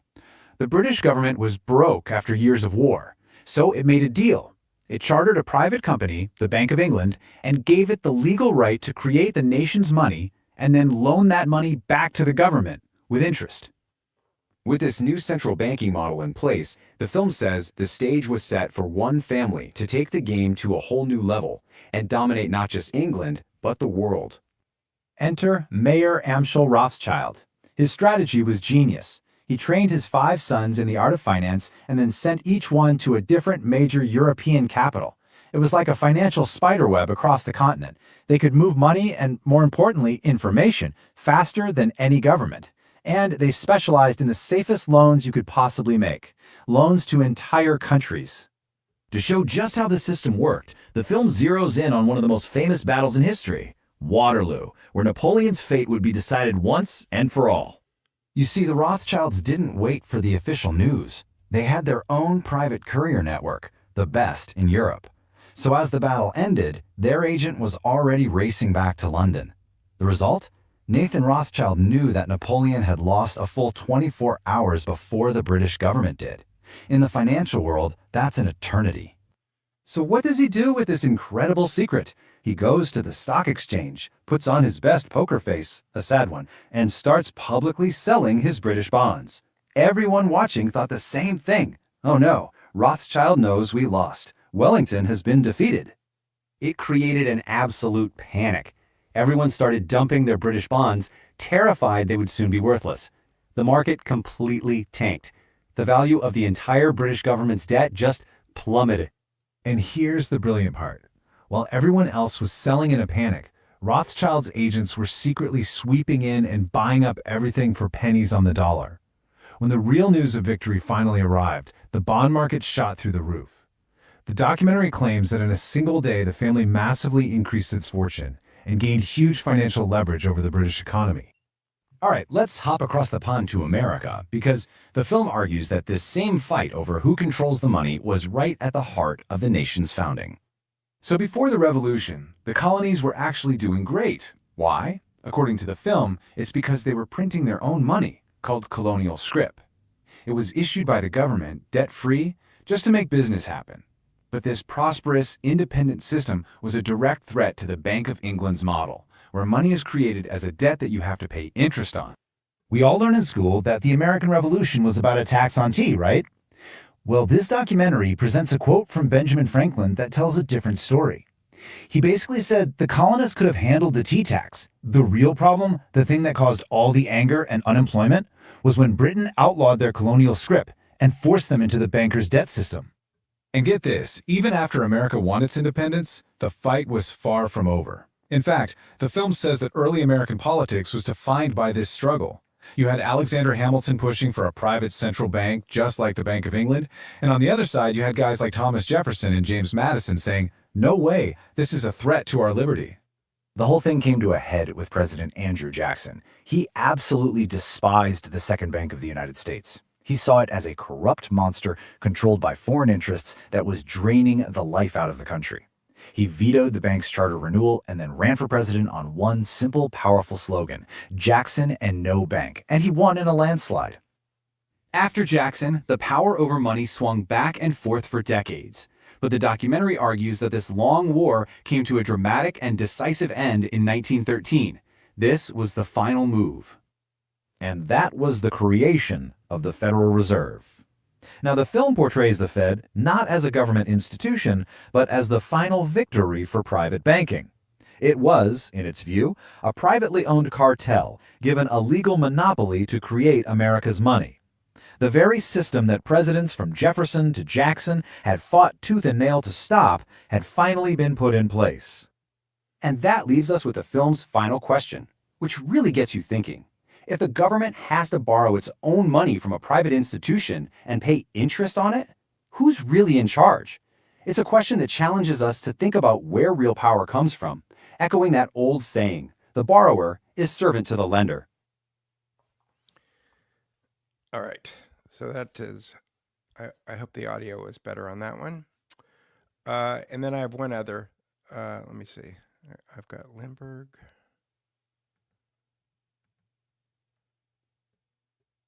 Actually, if you bear with me, I've got two other ones.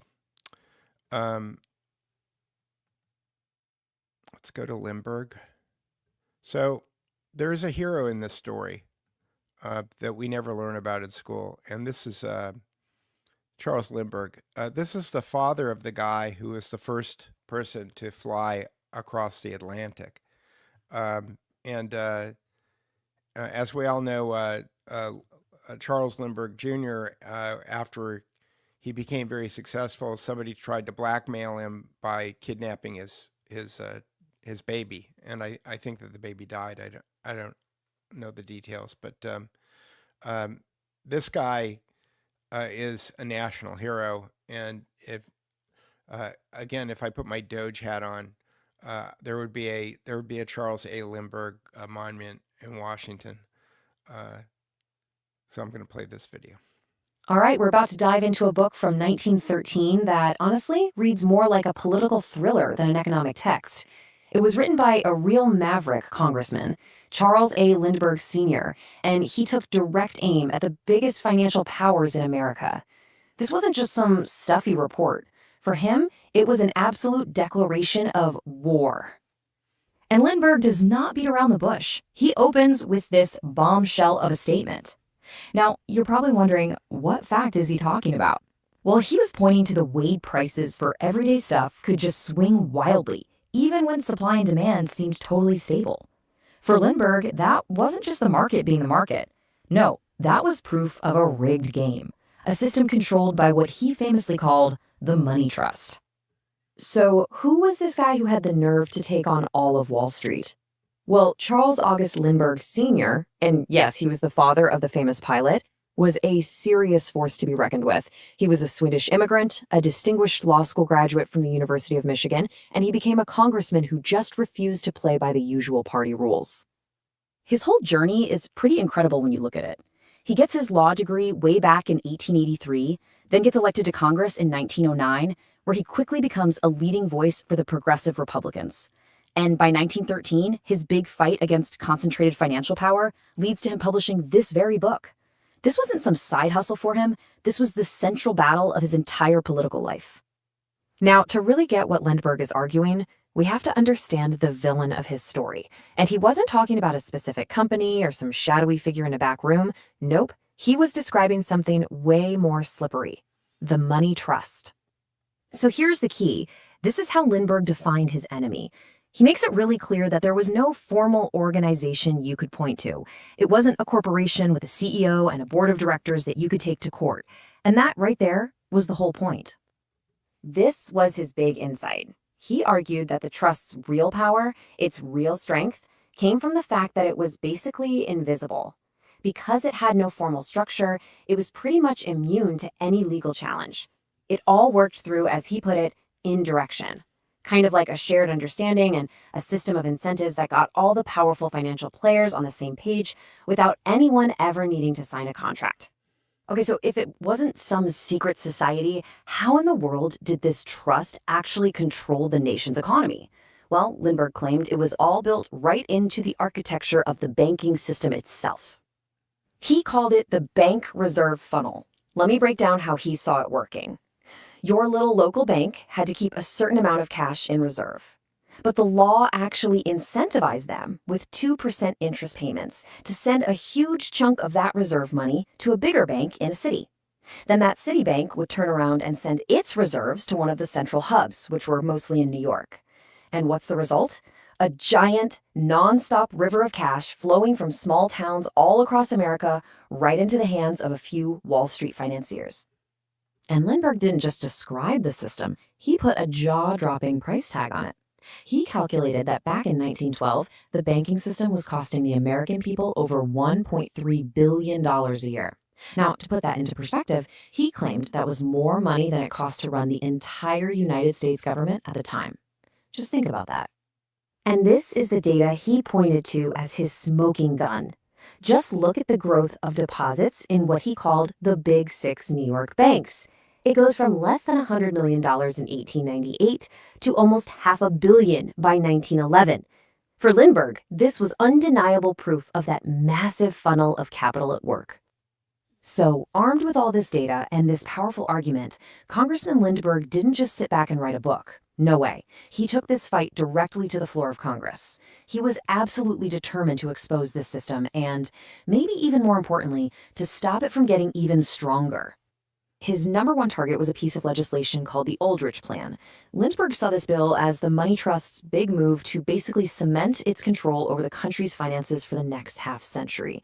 He called his own push for an investigation a flank move. It was a strategic attack designed to completely derail the bill by exposing the rotten system that created it. But here's where the story takes a turn. Lindbergh got his investigation, but he claimed it was immediately co-opted. See, he wanted a real, no-holds-barred investigation to get the facts out there for true reform. But instead, he alleged the committee was stacked with the trust buddies, who then turned around and hired a Wall Street lawyer to run the whole investigation. The very tool for reform, he argued, was being wielded by the establishment. And the pushback he faced was relentless. He claimed his original tough-as-nails resolution was swapped out for a weaker, watered-down version. He faced all sorts of personal attacks, with false stories being spread about him back home in Minnesota. He even said a part of the press was basically paid off to oppose him. But you know what the most telling detail is? He said he got hundreds of letters from bankers who secretly supported him, but were too terrified of the money trust's power to ever say so in public. So what do we make of all this? What's the big takeaway from this crusade from over a century ago?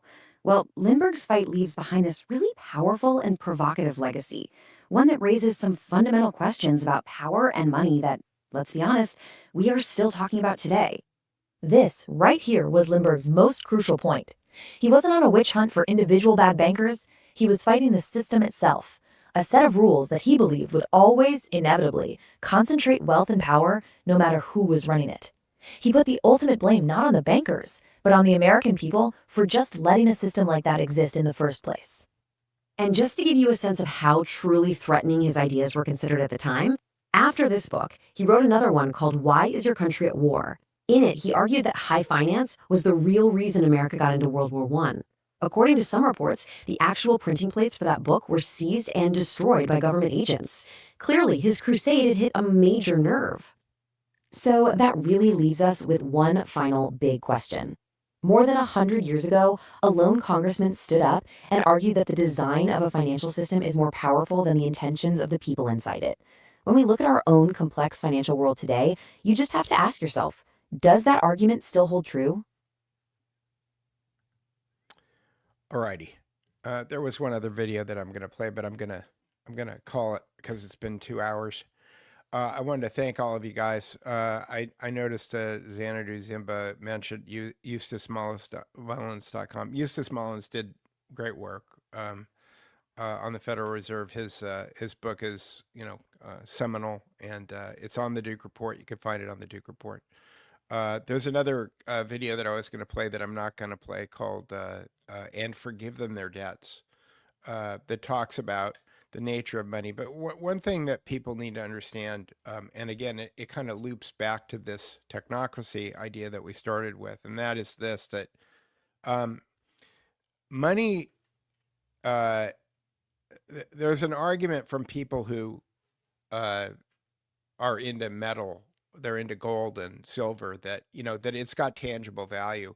And I argue that it only has tangible value because we've agreed that it has tangible value. That is, if you take anything that is not something that is normally useful to you, like having a bar of gold is not really a very useful thing to have, but you assume that it has value because everybody's agreed that it's got value, then that's a belief system.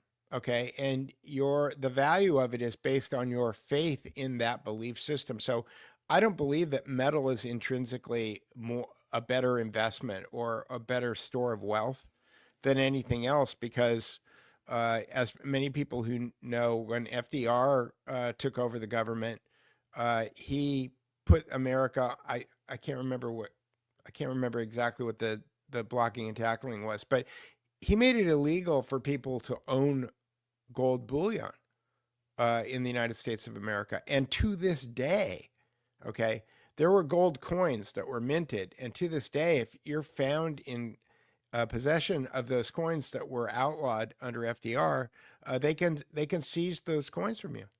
Okay, so there's nothing, and bringing it back to technocracy, the reason that we have carbon credits is that this is a toe in the water for technocracy, because what they want to do is they want to tokenize our economy, and they want things to be measured. Here's my other pair of glasses, right? They want to measure things not in dollars, but in units of energy. That's the whole technocratic method, because you wouldn't be able to make a pair of glasses. You wouldn't be able to make penicillin. You wouldn't be able to make an iPhone, okay, if you didn't expend a certain amount of energy in order to make it. And so those energy credits wind up becoming, energy winds up becoming the token of value in a technocracy. And I think that the reason that they started experimenting with carbon credits is not because there's something intrinsically dangerous about carbon dioxide, because I think that's completely, it's hilarious. Okay, it's not true. Okay, I'm expelling carbon dioxide in order to talk to you right now, right? I'm creating carbon dioxide in order to make the noises that are coming out of my mouth. No, it's because carbon dioxide is the inverse of energy. That when you burn hydrocarbons, you get carbon dioxide. And so it's an inverted way of measuring energy if you're measuring carbon dioxide. And so it's a way to tokenize introduce an energy-based tokenized economy.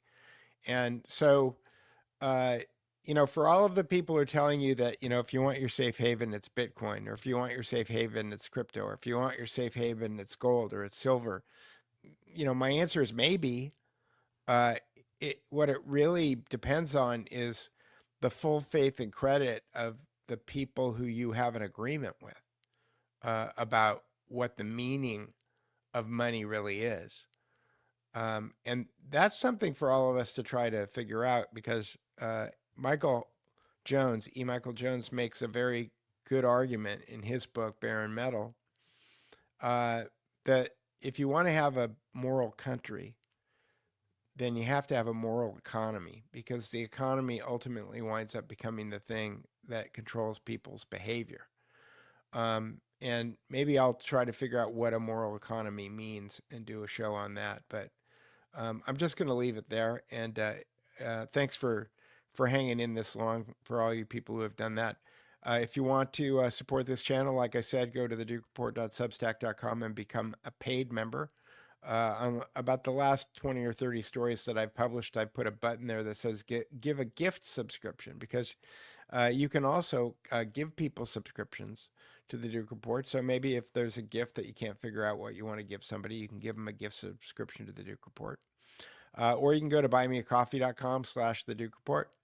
Or you can buy a shirt by clicking the shop button at thedukereport.com. And with that, I'm going to say hasta la vista, And I'll see you on the next show. I'll probably try to do one in a couple of days.